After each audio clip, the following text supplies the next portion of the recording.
Okay, so by the first decades of the 1800s, early development had arrived in Greenwich Village along these new streets that were now lining the old farms and estate properties.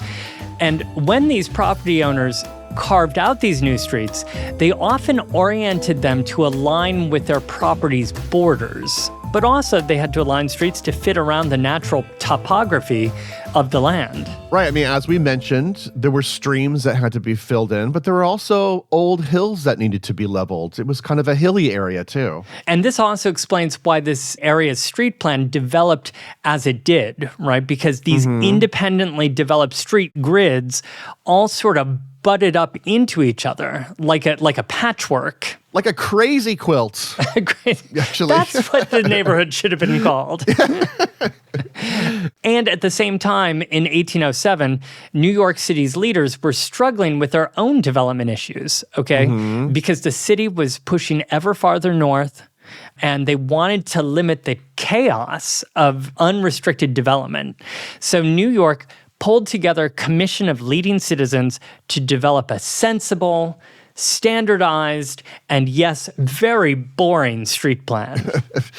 And this would result in the Commissioner's Plan of 1811, which created the orderly grid of north-south avenues and east-west streets that Manhattan is famous for. That's why it's very hard to get lost in most of the area of Manhattan. But as we know, somehow the West Village was actually exempt from this plan. So I want to know how on earth they pulled this off. Well, the short answer is that by 1811, when the grid plan was presented and adopted, there was just already too much development in the West Village. And leading citizens of Greenwich Village had been able to convince the city's planners just to leave them out of it. And actually, in 1820, John Randall Jr. completed his incredibly detailed farm maps of the commissioner's plan, and the entire West Village is just missing. And to be clear, there were other streets and clusters of streets in Upper Manhattan that would be wiped away by the grid plan. So the West Village was kind of lucky. It was, yeah. The West Village had developed their streets just in time. Because implementing the grid plan here would have been extremely inconvenient and costly. It would have been just a huge mess, colossal mess. So then where do the commissioners decide to place, the bottom of the grid? Like, where does it start? On the southern end, Yeah, well, there wasn't a single street. The bottom of the grid was staggered in order to accommodate the development that existed already. On the eastern side of Manhattan, it started mostly along today's Houston Street, while further west, it started really at about the north side of today's Washington Square. But then the grid would follow Greenwich Avenue, which, as we know, runs diagonally northwest. And then a little bit of it would follow Gansevoort Street back down to the river. Again, look at a map and you'll have a real appreciation for their victory here. They managed to get quite a carve-out from the grid. Yeah. However, the village's streets and buildings that were east of 6th Avenue and Greenwich Avenue were not as lucky. Most of them just got completely erased. But the West Village's streets also were not completely unscathed by the new grid plan. Greg, I would like to now turn our attention to an old West Village street called Chester Street. Chester Street? I have never heard of this street before. Where is this at? Well, it goes by another name today. Wait for it. But in the early 1800s, it ran from about Bank Street south down to Christopher Street. And at Christopher Street, it ran into farmland and stopped, roughly around today's Christopher Park and Sheridan Square area. Chester Street would later be renamed William Street and Asylum Street. But in the 1830s, it would be extended over to link into the new grid at 6th Avenue, where it hooked at an angle into West 4th Street. And then that whole street would be renamed West 4th. Even though the old Chester Street part of it completely defied the grid and ran northwest up through the neighborhood. Well, there you go. That explains much of my confusion when walking around the West Village today, although West 4th Street is only half of that story. Wait for it, because soon after this whole thing became West 4th Street, the city then looked over at Greenwich Avenue, because several of these new numbered streets of the new grid plan, West 10th, West 11th, West 12th, crashed into Greenwich Avenue or 6th Avenue directly into old streets of the West Village. Now, this made, some new picturesque intersections, fun angles, if you will. But wouldn't it all be easier for everybody if the street numbers didn't change? I'm not sure if easier is the right word for that, but continue. Well, so the old West Village streets, that then hit the new grid streets over here on Greenwich Avenue, took on the new numbered street names, even if the old streets went at a sharp new angle and it all defied logic.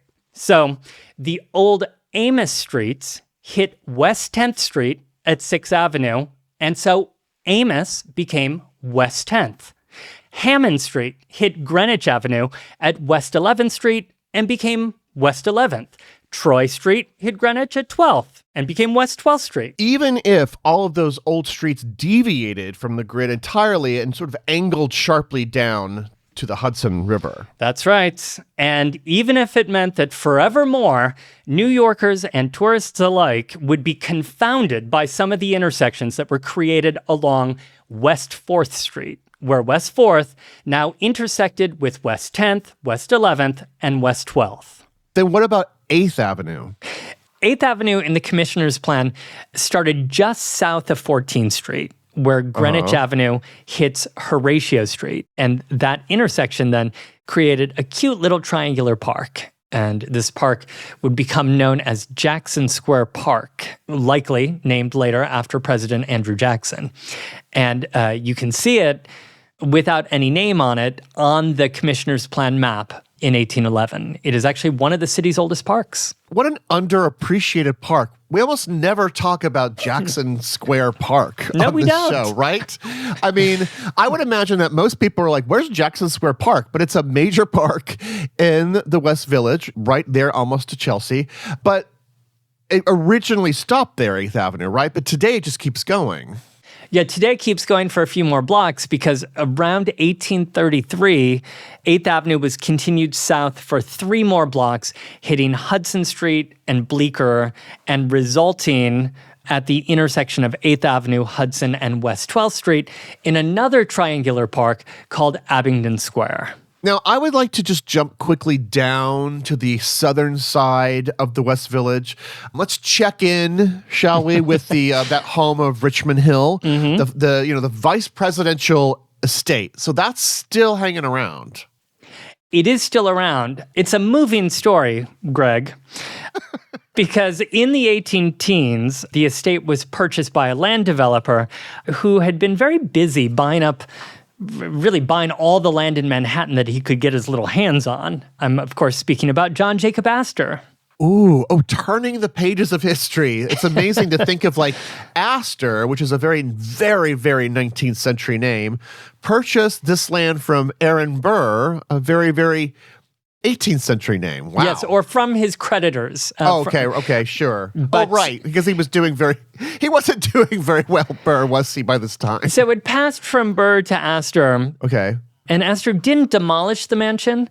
Okay. But instead, he hoisted it up on logs and rolled it down to the corner of Charlton and Varick Streets in 1820. And then he just went to town developing the land, leveling off the old hill, as they were all wont to do. Richmond Hill was no more, and he laid out Charlton and King and Van Dam Streets. By the way, I should add that back at this period, they're always rolling houses on logs. We've mentioned that many times on many Barry Boys Those episodes. poor logs. They've got to be very sturdy, right? And so by the 1820s, 30s, 40s, we have all of this brand new housing that is mostly middle class in nature, from merchants and tradesmen of all sorts, building new houses on these interesting little streets. Yes, here in the West Village. Yes. And that's why the streets of the West Village feel different and distinct from, the streets of Greenwich Village. And many of these middle-class houses are still literally lining those very same streets. Thank you, landmarking. Yes, right? of course. There are way too many possibilities to list here. Just to take a few examples, right. The two-story federal-style brick home that was built in the 1830s at 131 Charles Street. Now, according to its landmark designation report, quote, "This small residence was built by David Christie, a stone cutter in 1834 for about $2,600. These residences of the 1820s were almost all builders, carpenters, and stonemasons' homes, and there were several blocks of them at one time."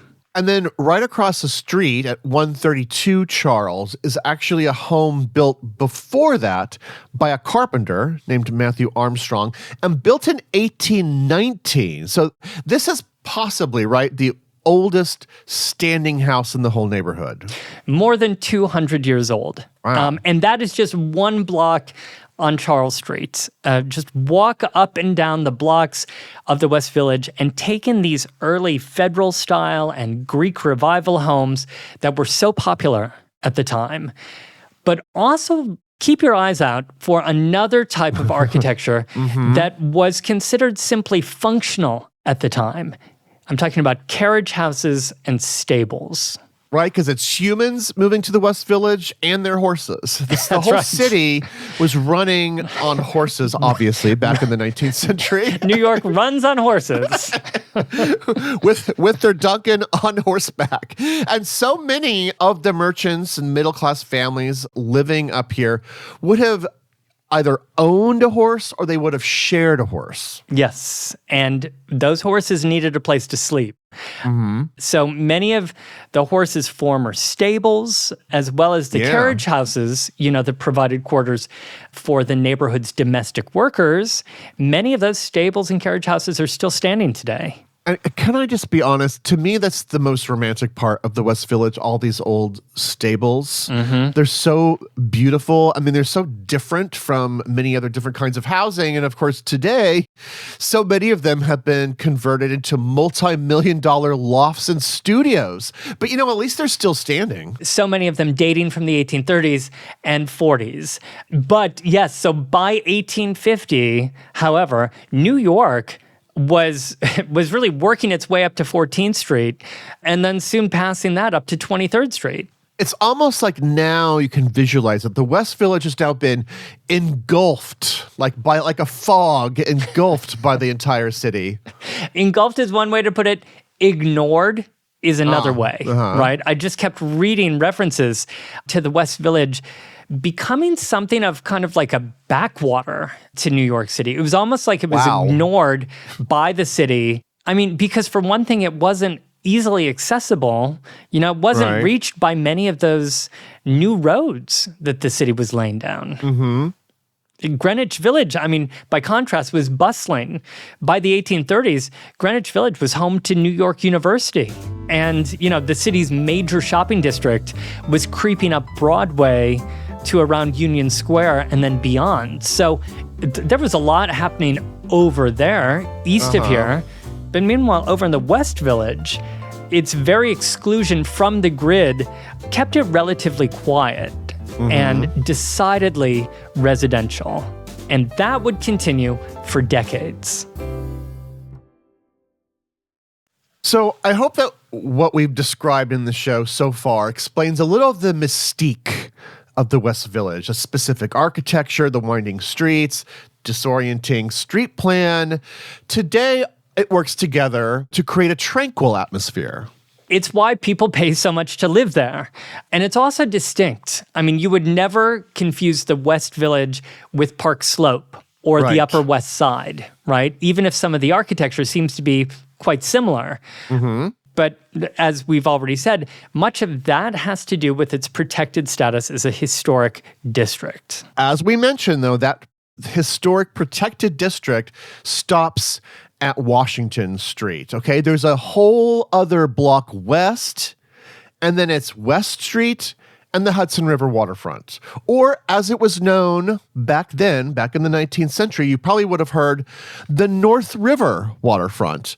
And that world, my friends, that I'm about to describe is a whole different West Village. And it really has been a completely different village from the very beginning.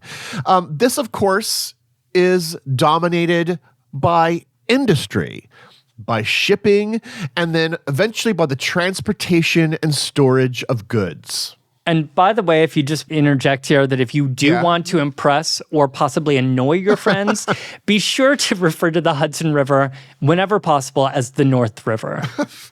Works every time. Just utter disrespect for Henry Hudson. Well, anyway, that name, though, North River, actually does trace back to the Dutch. Yeah. And is actually used well into the 20th century. The piers along the west side will often be listed as Pier 47 North River, which is where West Houston is today, or Pier 51 North River, which is at Christopher Street. Now, one of our favorite topics is, of course, the Erie Canal. We talk about it often, and we've devoted a show last year to it. And the entire west side of New York would change after 1825 with the opening of that canal, which transformed New York into the most important city economically for the entire country, and then brought all this brand new industry into town. Which must have been actually somewhat disappointing to all of the people who built homes over here in order to enjoy, the beautiful open views and the air of the West Side. I mean, by the 1850s and 60s, it was like all ships all the time. Ferry boats, docks, workers' carts, the whole thing. By that time, it had already been used that way for decades. And so as a result, decades and decades of this use, it was already rapidly deteriorating. According to the New York Times, in 1873, the waterfront was so dilapidated and unnavigable as to awake the amazement and indeed scorn of the foreigner, unquote. That's bad. That's pretty bad. Scorn. Well, the infrastructure was evidently so poor that it was actually making it unsafe for ships to dock and unload cargo and unload passengers. Yeah, and this is a bigger problem, than just this area. It's happening up and down the Manhattan waterfront. So in the 1870s, the city began construction of a river wall known as the Hudson River bulkhead. Its construction overseen by the newly formed Department of Docks and led by, drumroll please, General George B. McClellan, who was better known as a Civil War officer and actually would be the future governor of New Jersey. And whose very son, Junior, would one day become the mayor of New York City. Yes, of course, in the new century, yes. But back here, McClellan Sr. actually began this bulkhead project here at Christopher Street. Quoting from the New York Times in December of 1873, at Christopher Street, workmen are now engaged in dredging, removing obstructions, tearing up old piers, and making general preparations for building a new river wall or bulkhead to be built of concrete and faced with granite to the height of 24 feet above lower watermark. When this river wall is completed, wooden piers of good construction are to be extended into the stream, unquote. And this would be extending up and down the coastline. Yeah. And it would allow for some of the largest ships in the world to dock here, just in time for the larger passenger ships and the ocean liners to arrive. Right. This is like a crucial part of New York's development in the 19th century. Now, the meaning of the phrase Christopher Street Piers is going to shift remarkably as we go through this story into the present day. But I think it's really interesting to remember that it's very centrally important to the health of New York's waterfront. This also symbolizes the complete transformation of the entire waterfront into a major job creator. And many people who lived in Greenwich Village worked along the waterfront, And in fact, many of the buildings along the west side tended to be actually warehouses, boarding houses, counting houses, and even hotels, but of a less glamorous quality, let's say. Not a fancy hotel. Yeah, today there are boutique hotels along the waterfront, Yeah. of course. That's a selling point. But back in the 19th century, let's say that there was no Waldorf Astoria waterfront suites along here.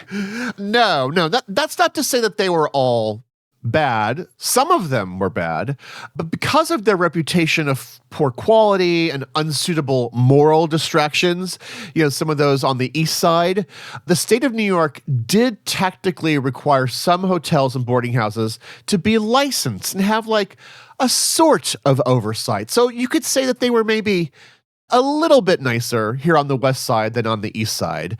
Today, in fact, if you walk along West Street in the West Village, you'll actually see a few surviving examples of these hotels, including just one I wanted to mention, like one of the older ones. It's called the Keller Hotel at Barrow and West, which was built in 1897. And I just wanted to mention it because, of course, today it is a condo. FYI. So it's a desirable address.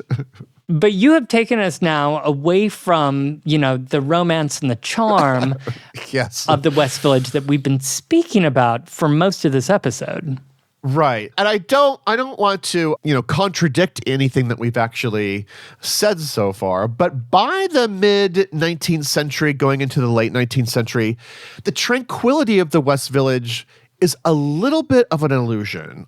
I would hardly consider most of the district actually to be very quiet at all by the late 19th century. So just to set the stage, by the 1850s, you had horse-drawn lines that were operated by the Hudson River Railroad. Remember, you couldn't take a steam train, down to this area, so they had horse-drawn cars. And it was actually along all three of the major north-south thoroughfares here. So 10th Avenue, Hudson Street, and West Street, transporting passengers and then increasingly freight through this area. Then by 1873, this is incredible to think about, you also had the 9th Avenue elevated train rolling through the West Village here. And they had a major express station. This is the thing that I have a hard time visualizing. A major elevated train station at Christopher Street and Greenwich Street. Christopher and Greenwich, which is an intersection that just 5 decades before would have been right next to the Newgate prison. Right? Yes. And at that very corner now, I believe there is a very, very large building there that stretches the length of Christopher to Washington Streets. And I think that you and I used to see some off-Broadway plays there during the 1990s. You might be thinking of the appraisers building or the appraisers stores, which was constructed, believe it or not, as a federal government building in the 1890s. Now, it is still one of the largest buildings in the West Village. It was the largest for, many, many decades. It's 10 stories high, made of brick, and is known for its grand first-story archways and considered one of the great examples, believe it or not, of the Chicago School of Architecture. One of the greatest examples actually outside the city of Chicago, right here in the West Village. And I'm sorry, appraisers, what were they appraising? Yeah. It wasn't like a jeweler. It was actually a warehouse for imported goods, which came in through those docks nearby, right?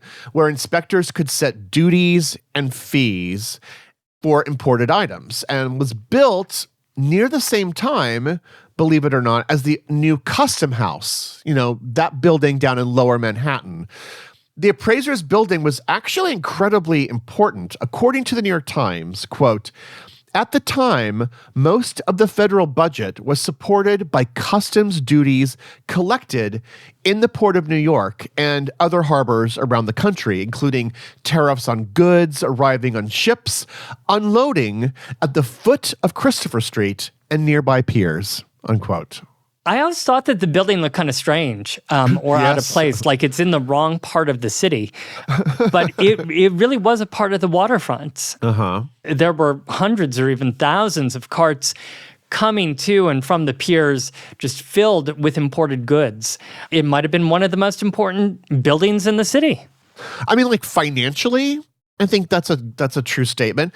That is until the year 1929 when they moved the appraising out into a much larger building down on Varick Street. And so then this building takes on a new role, becomes the National Archives Record Center. Then it was abandoned in the 1970s. And get this, I know that we're out of the purview of the show today, like we're in the 1970s, but I had to mention this here because I thought that you would find this really interesting. Remember when we were out on Ellis Island a few months ago for the podcast, we went to the hospital ruins, and remember how they were described as federal surplus property? Yes, unused federal spaces in the middle of cities. Right. I mean, they're federally owned, but like they're not, in a way, like not part of the city of New York. Well, the old appraisers building here, it's called the Archive. It actually set a new standard for how the government could let go of some of this surplus, okay? According to the great Tom Miller from his website Daytonian in Manhattan, quote, a deal was drawn up by which the government would turn over title to New York State's Urban Development Corporation for $10, which in turn could lease the property to a developer for 99 years. The developer would then make payments of $10,000 per apartment plus interest to the New York Landmarks Conservancy Loan Fund. This money would be distributed to owners of historic properties like brownstones and churches for renovation and restoration. A windfall for the Conservancy of approximately $5.5 million for the apartments and about $100,000 annually for the next 75 years from commercial rents. So, in other words, this building helped fund the preservation of the neighborhood that it sits in? Yes, it's a landmark building in like another sense of the word landmark, and not just buildings in this neighborhood, but all landmark preservation. However, I should say that the fund, when it was created in 1982, the first place it actually helped fund was the restoration of Washington Square United Methodist Church right off of Washington Square. So yes, in a way, it kind of like contributes to the health and restoration of the neighborhood. So interesting. And little did we know that, Greg, when we were seeing those little off-Broadway plays in its basement, yes. That it was so pivotal to the history of preservation in New York. Oh, a big shout out, by the way, to the new Ohio Theater, which was actually home there for several decades. That's where we went. But it closed in 2023. Okay, but I confess, I have just taken us on a major tangent. That is the but biggest you brought tangent. it back to preservation of the West Village. Brought it back. Yeah, because it's a building I think that gets overlooked, that its role in preservation. But let's get back to the late 19th century. Well, actually, why don't we take it back to where we started? Right. Since you just mentioned Washington Square Park, it sounds very busy and bustling over on the west side, and yet also still residential right next to it. What was happening, meanwhile, around the park? So much is happening around Washington Square Park by the late 1890s. It's actually extraordinary. The ingredients of what we classically consider Greenwich Village life are already starting to form in the streets around the park. Now, you mentioned this, New York University has been here since the 1830s, as have the wealthy New Yorkers who live along the northern edge of Washington Square. You know, these houses are called the Row. This is like the finest housing around the park. And of course, from here, New York's high society would begin moving up the island along Fifth Avenue, which of course begins here, right? Now, up on 10th Street, the great architect Richard Morris Hunt opens his 10th Street studio, and then later still, Gertrude Vanderbilt Whitney, she'll open a studio on 8th Street. And both of these and many other studios will help to turn the village as a whole into kind of an artist retreat and a magnet for cultural icons. And of course, for those who like to hang out and drink with those cultural icons. And meanwhile, south of the park had been home to an active Black and African American community since the mid-19th century. And they would then be joined in the following decades by newly arriving Italian immigrants.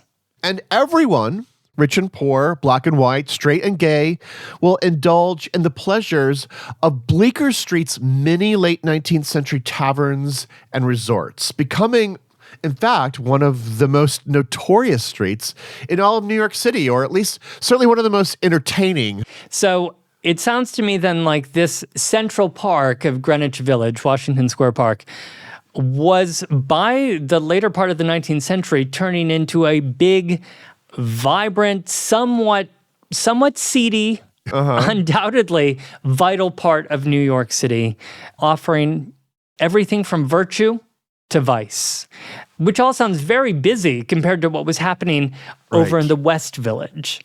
There's already this very severe cultural divide that's occurring here, right? A lifestyle rift.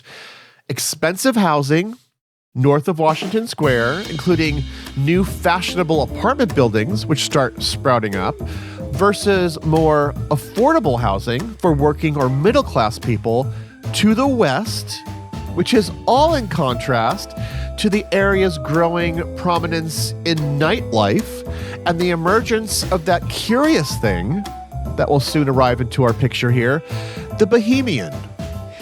So, I mean, by the end of the 19th century, Greenwich Village had multiple personalities. And next episode, we'll dive into some of those personalities, as well as the arrival of 7th Avenue, disrupting the whole place.